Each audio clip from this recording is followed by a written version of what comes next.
After 5 attempts, Obari Gomba, an Associate Dean of Humanities at University of Port Harcourt, won the Nigeria Prize for Literature 2023. He's going home with $100,000 grand prize in the winner takes it all contest. Gomba, a poet and a playwright who teaches literature and creative writing at the University of Port Harcourt, won with his drama book, Grit. The other playwrights are shortlisted, Abidin Abolaji Ojuelegba, and Harry Abukuro Yamatena, and Rala the Warrior. So joining us now is Obari Gomba, winner, Nigeria NLNG Prize for Literature 2023. I remember when you came here, when you were just a nominee for this prize. How do you feel now that you finally got this prize?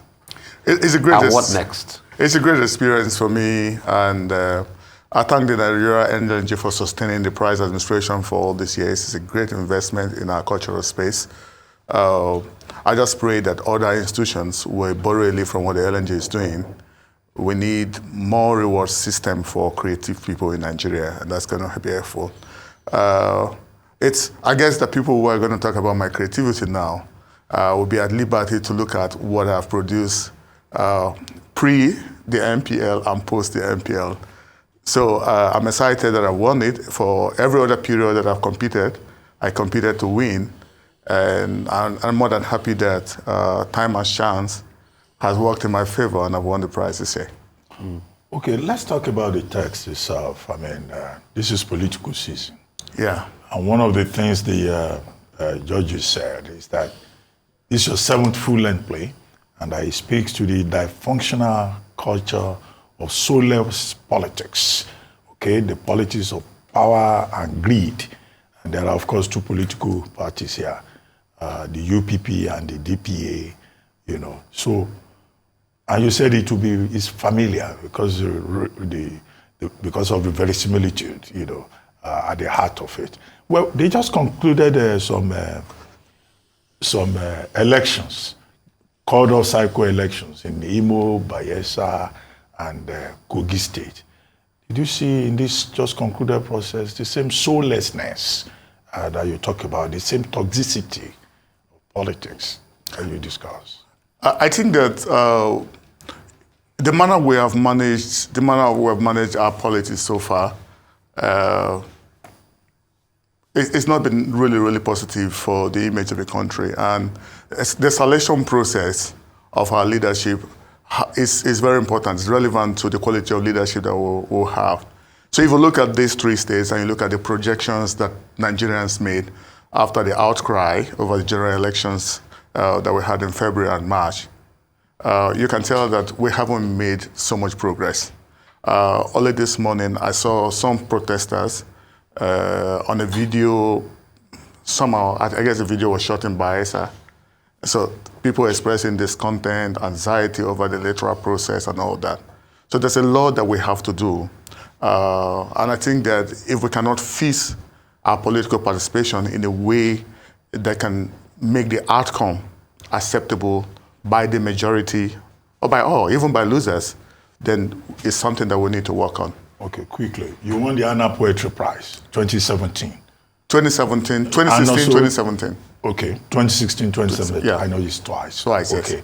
That's in poetry. Yeah. Now drama, you know, the big prize, Nigeria LNG, and this one comes with big money. Yeah. $100,000.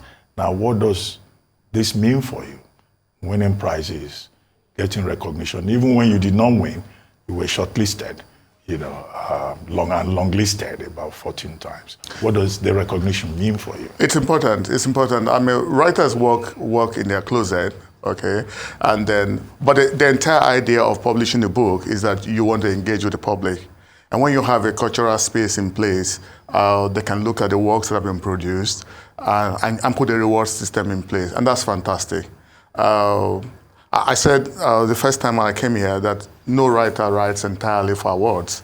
That's been a shock. Yeah, but it's a wonderful thing to have a reward system in place that evaluates the creativity that we put out there and rewards us in some measure. So I'm excited about that. I said before, I'm a fan of the Nigerian Prize for Literature. If I had the capacity to produce books every year, I'll compete for the Nigerian Prize for Literature and every other prize that is out there. The reason is that when an organization has a presence of mind to make a quality investment in the cultural space, the least that creative people in that cultural space should do and can do is to take advantage of that and then challenge their creative space by producing works of excellence and compete, so that the creative space is constantly energized by the works that are produced and also by the reward system that is in place.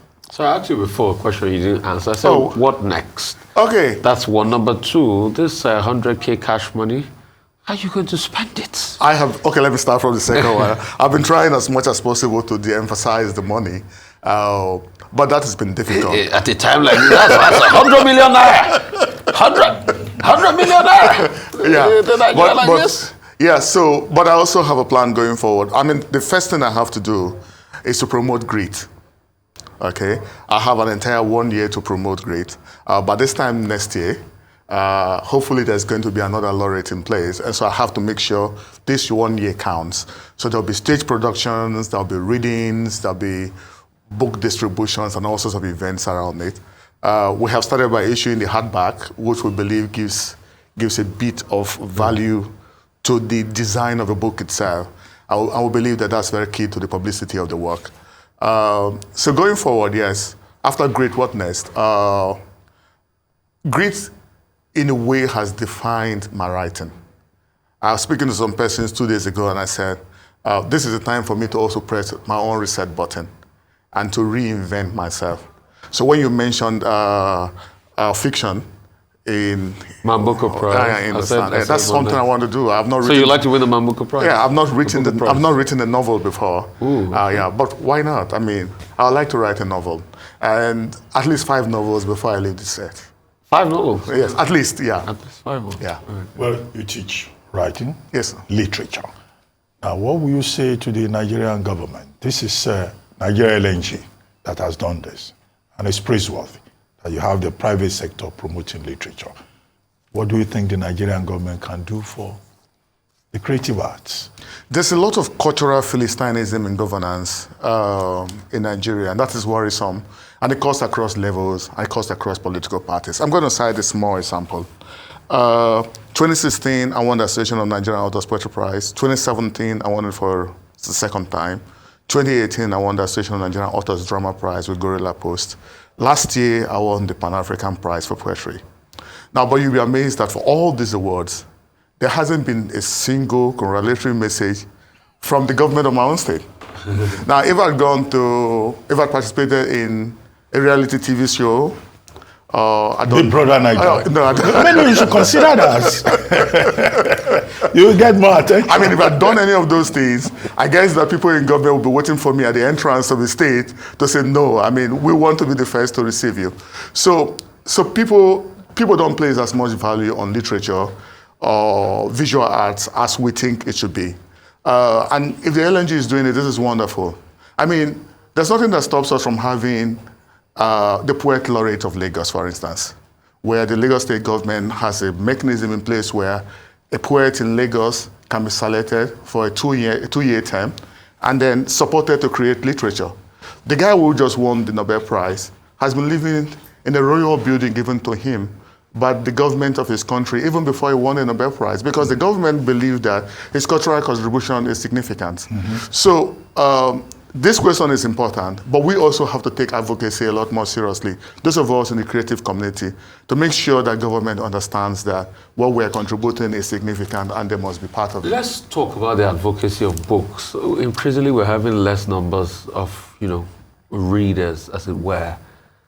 You said something that haven't touched me. Do you know that as of today in Nigeria, we don't even have a book chart where we have the top 5 books being read in Nigeria on a weekly basis as regards prose and literature? We don't have a book scoring system. Well, this is because we also have a problem with statistics generally as a people. I mean, we say that we're a country of... But we have the top 10 music. We have the top 10 songs, pop songs playing. But we don't have the top 10 books released in a week rated based on readers' outlook. And then the question you find is that people have created platforms to be able to achieve that kind of statistical representation. But we don't have that kind of statistical platform that can evaluate book reading and all that. Maybe it's part of what we have to do with book advocacy. We need to pay attention to that. And there's the Lagos Book and Art Festival going on as we speak now that just started. I mean, what would you talk about the more need for book festivals, and are there going to be any book festivals you're going to be involved in? I'm going to be involved in Lagos Book and Art Festival. Maybe I'll see you there. It's part of my... Thank you very much, Obari Gomba, for Thank you, sir. Joining us today on The Morning Show. Congratulations once again. Thank you. And all the best.